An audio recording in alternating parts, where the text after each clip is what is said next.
Channel के सभी दर्शकों को मेरा प्रणाम वंदन। मैं एडवोकेट किशन सन्मुखदास भावनानी गोंदिया महाराष्ट्र से। साथियों, जैसा कि हम जानते हैं कि 1 फरवरी 2026 रविवार के दिन वित्त मंत्री माननीय निर्मला सीतारमण बजट पेश करने जा रही है। रविवार के दिन यह बजट दूसरी बार पेश हो रहा है। इसके पहले 27 फरवरी 2099 के दिन, यानी आज से 27 साल पहले माननीय वित्त मंत्री यशवंत सिन्हा ने रविवार के दिन बजट पेश किया था। उसके बाद अभी 1 फरवरी 2026 के दिन रविवार के दिन बजट पेश हो रहा है।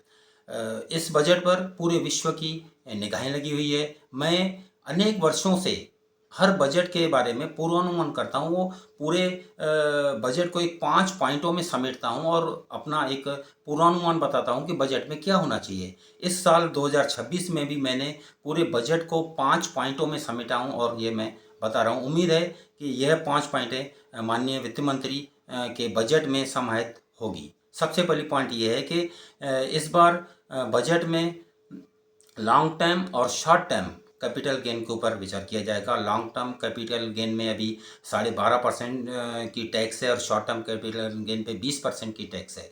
मेरा मानना है कि इन दोनों टैक्सों को कम किया जाएगा या उनकी इनिशियल बेसिक जो टैक्सेशन लिमिट है, जैसे शॉर्ट टर्म में कुछ भी नहीं है, नील है, और लॉन्ग टर्म में 1.25 लाख रुपए है, तो इनकी बेसिक लिमिटेशन बढ़ाई जा सकती है। मेरा ऐसा अनुमान है।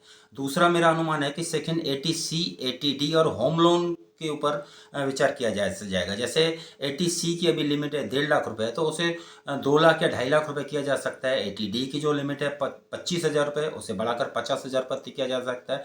और होम लोन के ऊपर भी अनेक छूट दी जा सकती है। तीसरा मेरा अनुमान है कि मिडिल क्लास और गिग वर्कर्स के ऊपर ध्यान दिया जा सकता है। इनको कुछ स्कीम्स में लाया जा सकता है। इन्हें कुछ सुविधाएं इनके लिए बढ़ाई जा सकती है। जैसे टैक्स रिबेट दिया जा सकता है या बेसिक एग्जम्पशन में बढ़ोतरी की जा सकती है, वगैरह वगैरह। चौथा मेरा अनुमान है कि हरित ऊर्जा और MSME स्टार्टअप्स, इस क्षेत्र के ऊपर गवर्नमेंट सबसे ज़्यादा ध्यान देगी। वित्त मंत्री इस क्षेत्रों के ऊपर अलोकेशंस भी ज़्यादा करेगी। MSMEs को कुछ छूटें देगी या स्टार्टअप्स में छूट देगी या हरित ऊर्जा में एक भारी छूट देने का काम हो सकता है।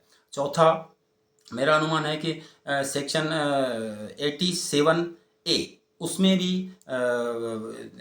ध्यान दिया जा सकता है। मेरा अनुमान है कि जो बेसिक एग्जम्पशंस हैं, जो सैलरी होल्डर्स हैं या जो मध्यम वर्गीय हैं, इनकी बेसिक एग्जम्पशंस में लिमिट को बढ़ाया जा सकती है। इनमें पुरानी रेजिम और नई रेजिम दोनों में इनकी एग्जम्पशंस को बढ़ाया जा सकता है।